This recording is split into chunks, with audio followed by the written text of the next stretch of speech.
जमलेल्या माझ्या तमाम देशभक्त बांधवांनो, भगिनी आणि मातांनो,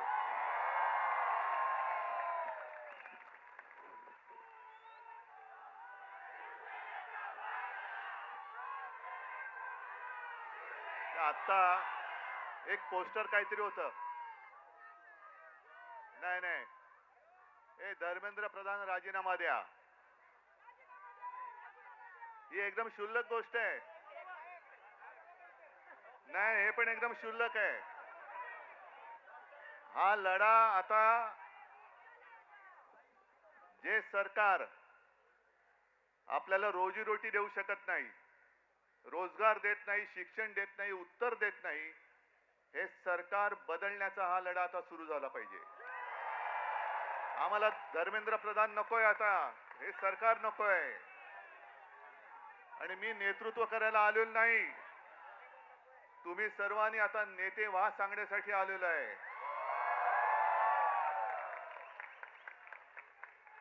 फक्त मला एक तुमच्याकडनं वचन पाहिजे. ही आज दिसते ती जाग आहे, आज दिसणारी आग आहे, हे सरकार बदलेपर्यंत टिकणार की नाही टिकणार? म्हणजे ही आग टिकली पाहिजे, सरकार टिकता कामा नये. या आगीमध्ये सरकार जाळून भस्म झालं पाहिजे, तर या उठावाला अर्थ आहे. आणि हा लढा एकट्या सोनम वांगचुक यांचा नाहीये. हे सरकार केवळ चंदा चोरी, वोट चोरी, अरे तुमचं भविष्य चोरलंय त्यांनी, तुमचं भवितव्य, या देशाचं भवितव्य चोरलंय. काय दिलंय का या सरकारने तुम्हाला? आज मी येताना बातम्या बघत होतो, दिल्लीमध्ये जंतर मंतरच्या इकडे युद्धाची तयारी जणू काही सुरू झालेली आहे. सैन्य आणतायत, फौजा आणतील, कदाचित अणुबॉम्ब सुद्धा आणतील. पण या सरकारला माहिती नाहीये, या देशामधला हा जो तरुणाईचा अणुबॉम्ब आहे तुमच्या बुडाखाली आधीच लागलेला आहे. आणि हे आता तुमची जी काय युद्धाची तयारी आहे, ही तयारी जर का नीट परीक्षेच्या वेळेला नीट केली असती तर तुमच्या बुडाला सुरुंग लागला नसता, लागला असता. बरं, मी काय म्हणतो की एकदा होऊन जाऊ दे. सोनम वांगचुक यांनी देशाला काय दिलंय? दिलेलं आहे. जे आपले सैनिक, हे तुमच्यासारखे, तुम्ही तरुणाई, या देशाचं भविष्य तुम्ही आहात. आणि देशाचे रक्षण करते तुमच्यासारखेच तरुण जवान सरहद्दीवरती आहेत. या तरुणांसाठी मायनस टेम्परेचर, आपल्याकडे जरा मुंबईमध्ये जरा 20-22 टेम्परेचर झालं का थंडी आहे बाबा, मफलर काढा. तिकडे तर बर्फामध्ये सैनिक उभे राहतात आपल्यासाठी. ते तिकडे आहेत म्हणून आपण इकडे आहोत. या सैनिकांसाठी ज्यांनी सोलार टेंट बनवले, की या सैनिकांनी देशासाठी मरण्यासाठी, म्हणजे मेलो तरी 72 पण माझी भारत माता जगली पाहिजे, त्या देशाच्या सैनिकांसाठी ज्याने सोलर कॅम्प बनवून दिले, टेंट बनवून दिले, तो यांच्यासाठी देशद्रोही ठरतो? हा देशद्रोही. तिथलं पाण्याची टंचाई लक्षात घेऊन ज्यांनी आईस फाउंटन तयार केले, असा हा पर्यावरणवादी, असा हा शास्त्रज्ञ,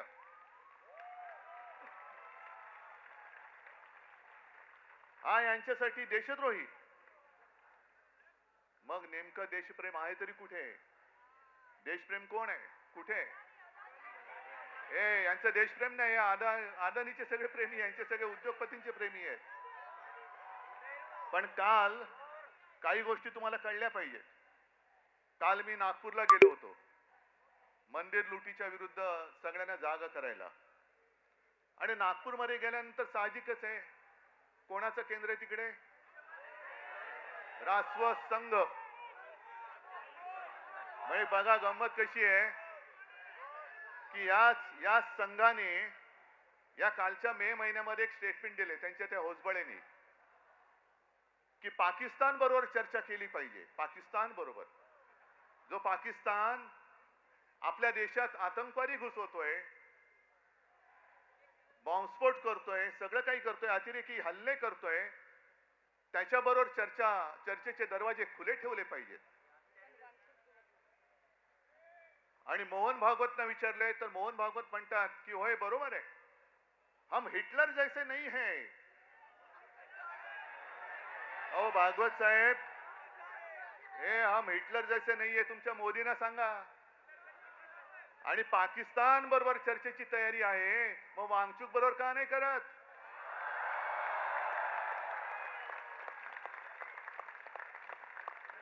म्हणजे जो देश आपल्या सैनिकांचे बळी घेतोय त्याच्याबरोबर चर्चा, आणि जो माणूस आपल्या सैनिकांसाठी सोलार टेंट बनवतोय, अरे त्याच्या बुद्धिमत्तेचा वापर करून घ्या या देशासाठी. अशी माणसं होत नाहीत परत परत, अशी माणसं होत नाहीत. मग ही सगळं हे जे काय बघतोय ना आज, सगळे तिकडे पोलीस फाटा वगैरे आणतायत, कोणासाठी आणताय? अरे एवढे घुसवा ना, तर पाक व्याप्त काश्मीरमध्ये का नाही घुसवत तुम्ही? माझ्या नौजवान सगळ्या तरुण आणि या तरुणाई विरुद्ध तुम्ही आणखीन जे देशाच्या रक्षणासाठी सैन्यात जमा झालेले ते भरती झालेले तरुण वापरणार, म्हणजे तरुणांनाच तरुणाच्या विरुद्ध उभे करणार, आणि तुम्ही काय तिकडे जिलब्या पडत बसणार का ढोकळा खात बसणार?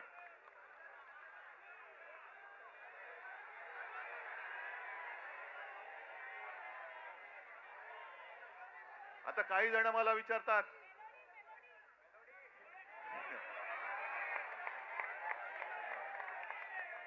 नहीं मेलोडी खाओ खुद जान जाओ, तो फिर मुझे बात करने की क्या बात है? आप जाओ उधर कोने पे मेलोडी ले लो और सब खुद जान जाओ, जो भी जानना है जान लो, समझ जाओ. मैं तिकडे चॉकलेटच्या गोळ्या आणि आमच्या तरुणांना बंदुकीच्या गोळ्या. नाही हे सरकार, म्हणून मी म्हंटल ना, आहोत ना आम्ही हिंदुत्ववादी आहोतच, पण कट्टर देशाभिमानी हिंदू आहोत. धर्माच्या आधारावरती केवळ शेंडी जानवाचं हिंदुत्व आले, आम्ही हिंदू नाही आहोत. आम्ही देशभक्त हिंदू आहोत. आणि म्हणून मी काल मोहन भागवतनं जे विचारलं की आज जे काही देशात चालू आहे हेच तुमच्या कल्पनेतल्या हिंदू राष्ट्रामध्ये बसतंय का? हे तुमचं हिंदू राष्ट्र आहे? हे हिंदू राष्ट्र आम्हाला अपेक्षित नाही. आमच्या हिंदू राष्ट्रामध्ये देशभक्ती ही महत्वाची आहे. मग तो कोणत्याही जातीपाती धर्माचा असू दे, जो या देशावरती प्रेम करतो तो आमचा आहे.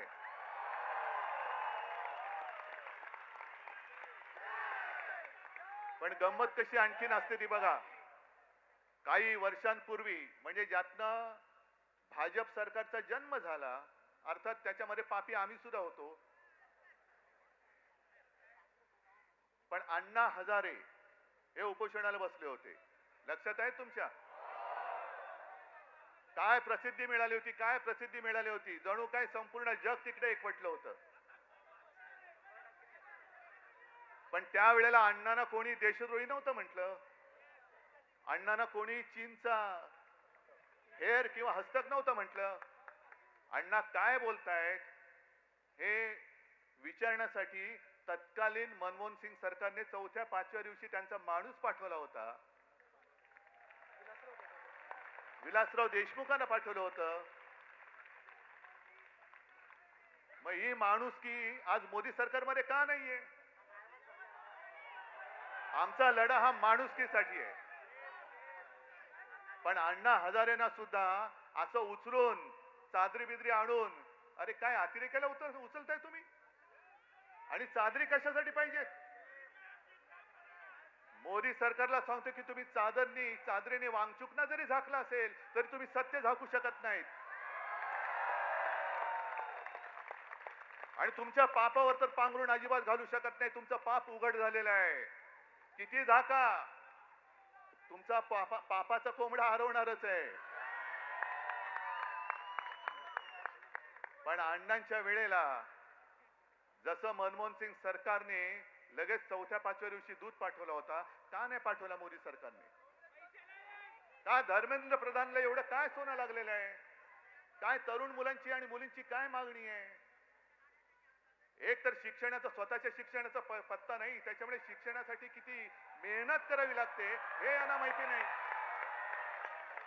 अभ्यास म्हणजे काय असतं हेच जर माहिती नाही तर अभ्यास करून परीक्षेला जाताना पेपर फुटल्यानंतर काय होतं या यातना होणार कशा?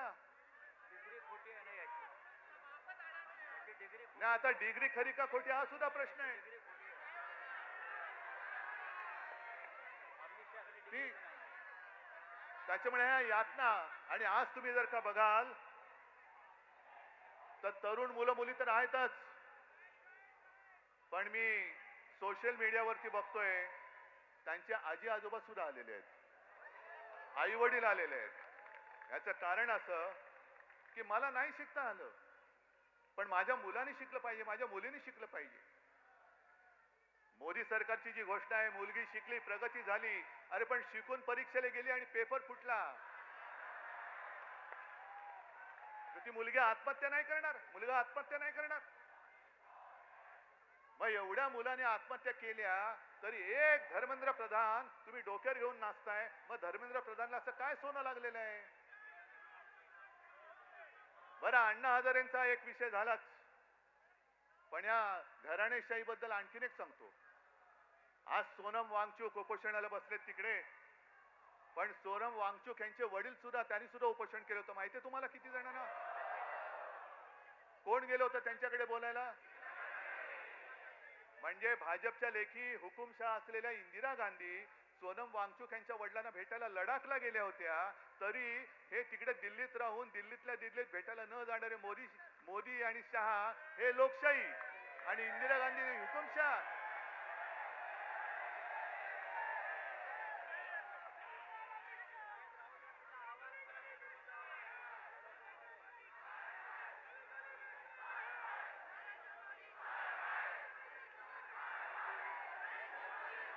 एक मिनिट, हा गली गली में शोर आहे, बरोबर आहे, पण तुम्ही जिथून जिथून आलाय, कुठल्याही गल्लीतनं आला असाल, कुठल्याही गावातनं आला असाल, त्या गल्ली गल्लीमध्ये तुम्हाला शोर करावा लागेल, तुम्हाला आवाज उठवावा लागेल. मला जे प्रश्न विचारत होते त्यांना मी हेच सांगतोय की तुम्ही दिल्लीला जाणार का? हो, वेळ येईल तेव्हा मी नक्की जाईन, पण मी एकटा गेलो असतो तर फरक नसता पडला. आज हे सगळे एवढे जण इकडे जमलेत, अख्खा महाराष्ट्र आज तिकडे उभा आहे, आणि हे आंदोलन आता फक्त जंतर मंतर पुरतं मर्यादित ठेवायचं नाही. देशातल्या प्रत्येक कानाकोपऱ्यामध्ये काय तुमची घोषणा? नाही, आणखीन काय बोललात? गली गली में.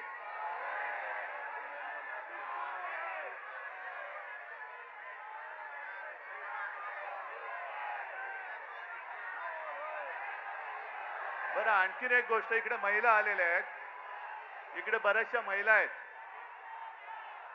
महिलांनी मला पटकन सांगायचं, आपल्या घरात, जरा थांबा नाही, आपण साधारणतः आपण साधी माणसं आहोत. आपल्या घरामध्ये साधारणतः असं मानलं जातं की साधी महिला ही झुरळाला घाबरते ना. अरे इकडे आमचा पंतप्रधान घाबरतो, अख्खं सरकार घाबरतं. जगातला सगळ्यात मोठा पक्ष ज्यांनी भाड्याने माणसं घेतलेत,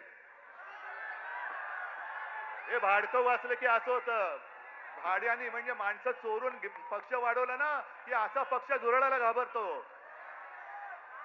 आता कळलं मला की हा पक्ष झुरळाला का घाबरतो. हे सत्ताधारी झुरळाला का घाबरतात? कारण यांच्याकडे स्वतःची माणसं नाही आहेत, सगळी भाडकाऊ आहेत, चोरून आणलेली गद्दार आहेत.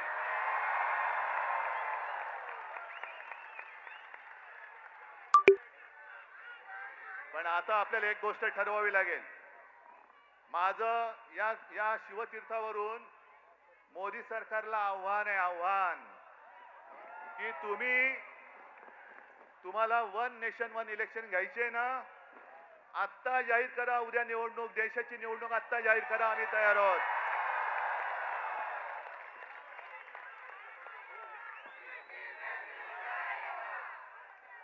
नेशन म्हणजे काय असतं, राष्ट्र म्हणजे काय असतं, या राष्ट्राची ताकद या माजलेल्या सत्ताधाऱ्यांना दाखवून देण्याची आता वेळ आली आणि संधी आलेली आहे.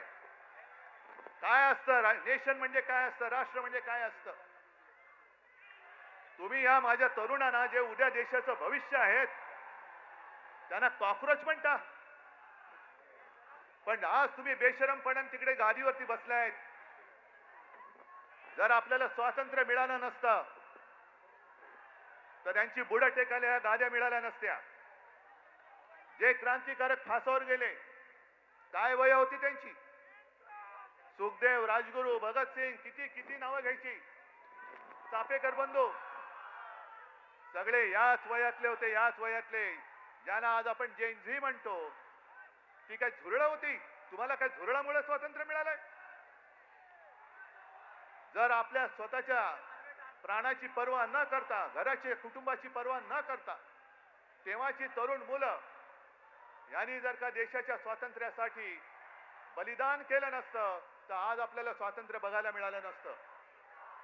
मग स्वातंत्र्यासाठी ज्यांनी स्वातंत्र्यासाठी बलिदान केलं ते स्वातंत्र्य आपण टिकवू शकतो आहोत की नाही. ते टिकवणं आपलं काम आहे की नाही, आपलं कर्तव्य आहे की नाही. आणि जे आपल्याला झुरळ म्हणतायत, होय मी सुद्धा झुरळ आहे. कोणी एकेकाळी मी सुद्धा याच वयात होतो.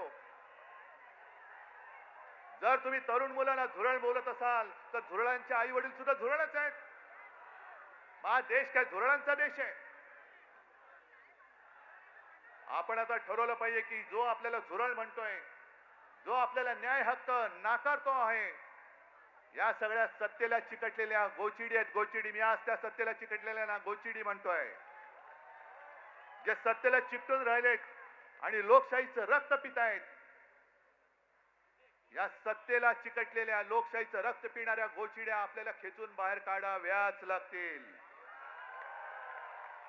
आणि आजपासून हा लढा सुरू होतोय. तिकडे जंतर मंतरला काय करतील सांगता येत नाही, कारण सगळं सैन्याची जमवाजमव सुरू झालेली आहे. इंग्रजांनी सुद्धा असंच 100-150 वर्ष राज्य केलं होतं. पण देशातली जनता जेव्हा एकजुटीने रस्त्यावरती उतरली तेव्हा इंग्रजांना सुद्धा इथून पाय काढून पळावं लागलं होतं. तसंच यांना आपल्याला करावं लागेल.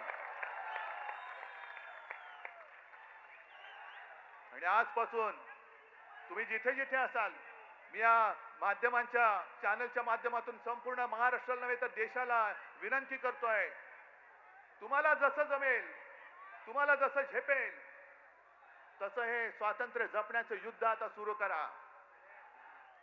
जिथे सभा घ्यायच्या सभा घ्या. जिथे मेणबत्त्यांचा मोर्चा काढायचा मेणबत्त्या मोर्चा, जिथे मशाल मोर्चा काढा. मानवी साखळी तर मानवी साखळी करा. पण जिथे जातील तिकडे सगळ्यांना कळलं पाहिजे की आता अब देश इन लोगों की बात मानने वाला नहीं है. आणि नवीन आणखीन एक तुम्हाला सांगतोय, अण्णा हजारेंच्या आंदोलनाच्या वेळेला या अशाच टोप्या केल्या गेल्या होत्या. काय लिहिलं होतं त्याच्यावर, मैं अण्णा हूं. आता तुम्ही करायचं, मैं देशभक्त हूं. मी देशभक्त, मी अंधभक्त नाही. मी अंधभक्त आहे तो माझ्या भारत मातेचा आहे. मोदींचा अंधभक्त मी होऊ शकत, मी असणार नाही, कदापि नाही. आजपासून सुरू करा, मी देशभक्त. जे मोदी भक्त असतील त्यांना तुमच्या समोर उभं राहायला भीती वाटली पाहिजे. एवढी देशभक्तांची ताकद या देशात आज सुद्धा आहे आणि ती उभी राहू शकते. आणि ती महाराष्ट्र उभी करू शकतो, संपूर्ण देश उभा करू शकतो, हे यांना दाखवून द्या.